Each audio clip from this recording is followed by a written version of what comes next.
Queridos amigos, sejam bem-vindos ao canal Vida Espírita.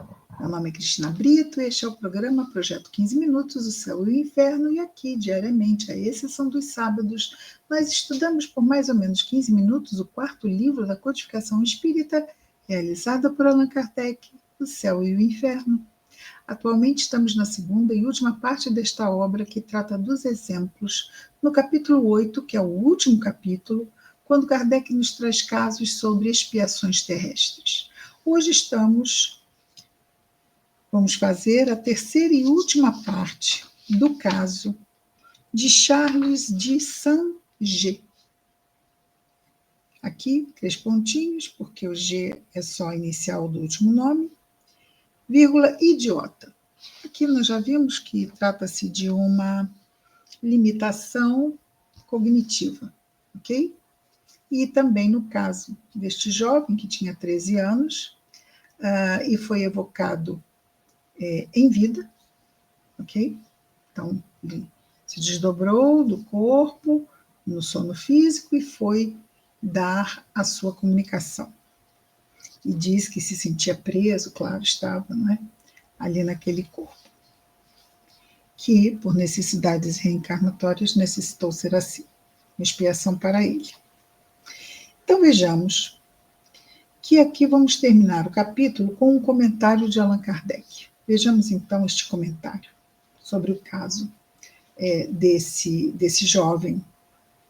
E ele diz, Kardec, houve um tempo em que se colocou em questão a alma dos cretinos. Já sabemos que isto era apenas como eram tratados as pessoas que tinham esse tipo de limitação lá no século XIX, ok?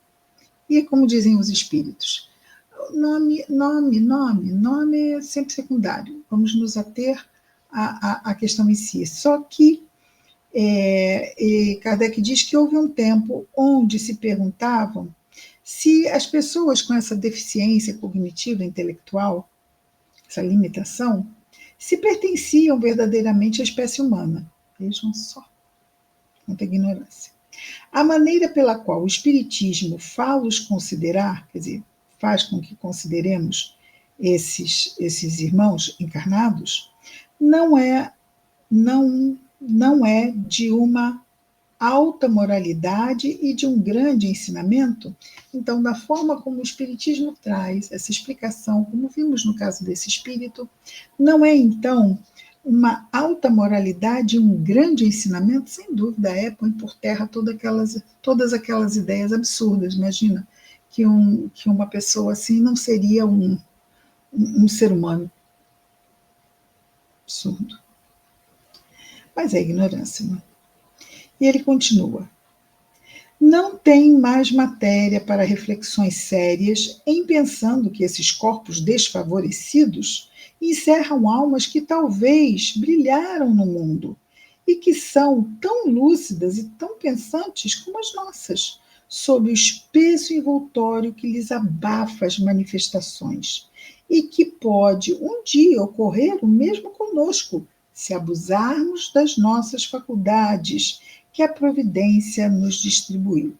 Então, isto tudo ele traz mesmo como uma pergunta questionando se não é uma matéria onde as reflexões mais sérias ficam mesmo encerradas nisto.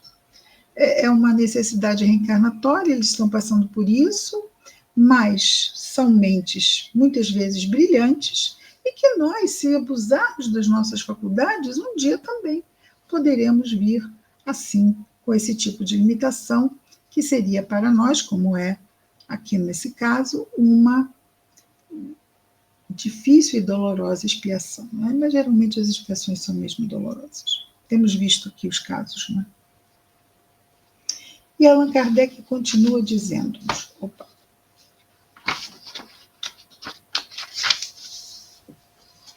além disso, como o cretinismo poderia explicar-se? Como fazê-lo concordar com a justiça e a bondade de Deus sem admitir a pluralidade das existências? Ou seja, como se admitir uma limitação dessa e uma pessoa que vivesse apenas uma encarnação, como muitas religiões acreditam? Seria uma incrível injustiça divina, não é? Deus seria perverso se permitisse que um filho seu viesse nessas condições simplesmente porque veio. Mas qual a razão? Não tem. Não é? Se a alma não já viveu, é que foi criada ao mesmo tempo que o corpo. Nessa hipótese, como justificar a criação de almas tão deserdadas como as dos limitados nessa doença? Da parte de um Deus justo e bom, porque aqui não se trata de um desses acidentes, como a loucura, por exemplo, que se pode ou não prevenir ou curar. Alguns tipos, não é? Esses seres, aqui agora também não se chama mais loucura, certo? Esses seres nascem e morrem no mesmo estado, não tendo nenhuma noção do bem, do mal.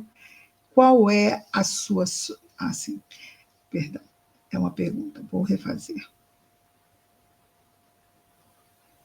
Se não se trata desses acidentes, como a loucura, por exemplo, que se pode ou não prevenir e curar, esses seres nascem e morrem no mesmo estado, não tendo nenhuma noção de bem e de mal.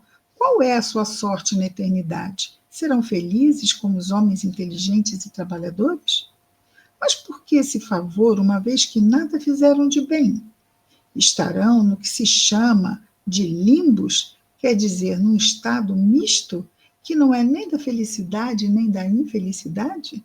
Quantas perguntas. Mas por que essa inferioridade eterna? Isso dentro da outra doutrina, ok? Das penas eternas. Foi sua falta se Deus criou os cretinos? Desafiamos todos aqueles que repelem a doutrina da reencarnação para saírem desse impasse. Com a reencarnação, ao contrário, o que parecia uma injustiça torna-se uma admirável justiça. O que é inexplicável se explica de maneira mais racional. E ele continua: de resto, não sabemos por que aqueles que repelem esta doutrina da reencarnação nunca combateram com outros argumentos, senão daqueles que da sua repugnância pessoal em retornar sobre a Terra. Ou seja, eles mesmos se sentem... não aceitam que voltem.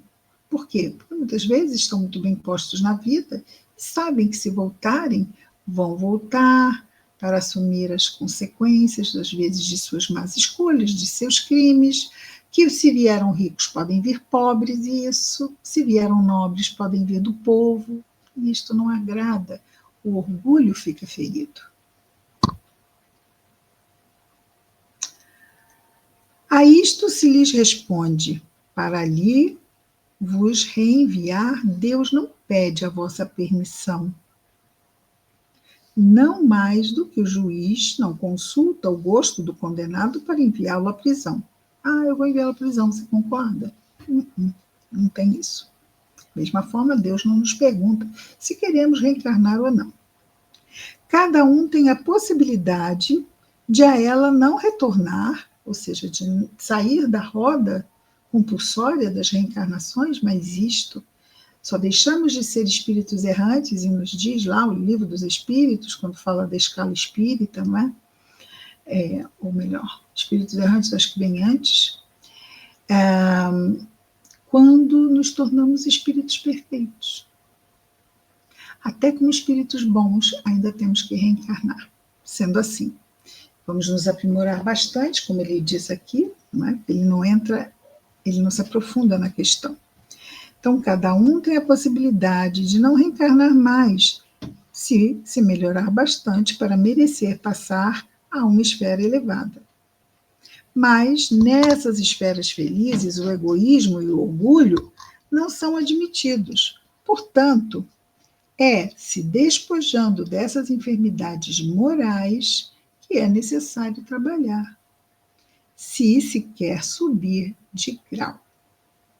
Sabe-se que, em certos países, esses doentes mentais, longe de serem objeto de desprezo, são cercados de cuidados benevolentes.